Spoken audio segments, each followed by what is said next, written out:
Очередной позор получили россияне в виде лицемерного награждения главой Донецкой республики Пушилиным чеченских силовиков Алаудинова, Делимханова, Висмурадова и Даудова званиями Героев Донецкой республики, которые являются главным костяком пропаганды, отправляющих россиян на убой прямо в самое пекло фронта. Пока они и их приближенные чеченские подразделения простаивают в тылах и осваивают захваченное имущество. Многие даже не в курсе, что именно русские являются расходным материалом в подразделениях Ахмат, сформированные в военизированном лагере Рус город Гудермес, Чечня. Пропаганда показывает, как эти подразделения имеют разные национальности, но Кадыров дал строгий запрет на участие чеченцев в горячих операциях. Чеченцы остаются в глубоком тылу в новой экипировке, лучшим вооружением и с хорошим оснащением, тогда как русских бросаю в эту мясорубку с значительно худшей амуницией.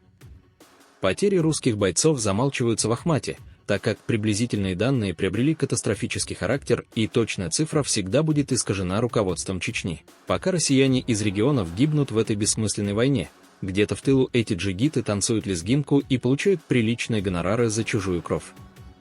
Отличным примером может послужить город Мариуполь, когда чеченцы отсиделись в парке казачества, и после того, как Азовсталь российские военные и русские из Ахмата и ДНР взяли, кадыровцы вышли чистенькими делать селфи у горящего здания администрации. И все продолжается в том же ключе. Пропаганда Чечни продолжает призывать участвовать россиян в войне, зарабатывая на каждом добровольце солидные деньги, которые они получают из бюджета страны, из ваших налогов. Скупая себе недвижимость, отдыхая за границей и ни в чем себе не отказывая. Трусливый чеченский Ахмат никогда не станет воевать за чужие ценности, а вот получить деньги и медальку за то, чтобы покрасоваться на разрушениях для СМИ, это всегда пожалуйста. Как только не стыдно, это же такое унижение так заискивать у тех, кто ненавидит Россию. Внутренний враг оказался намного страшнее Украины и НАТО, и имя этого врага — кадыровская банда. Эти бандиты под предлогом специальной военной операции единственное, на что способны, это грабить и убивать мирное население. Весь режим Кадырова строится на вооружении частной армии, чтобы в будущем ударить в спину России.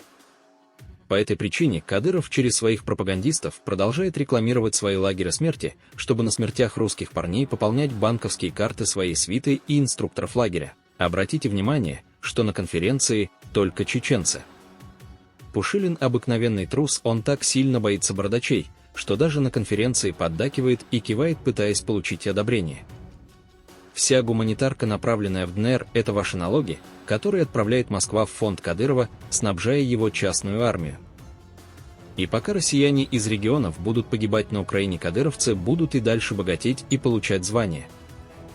Обходите стороной российский университет спецназа, это лагерь смерти. Попав туда, у добровольца изымут паспорт и средства коммуникации, а дальше пекло войны и деньги за голову очередного 200-го.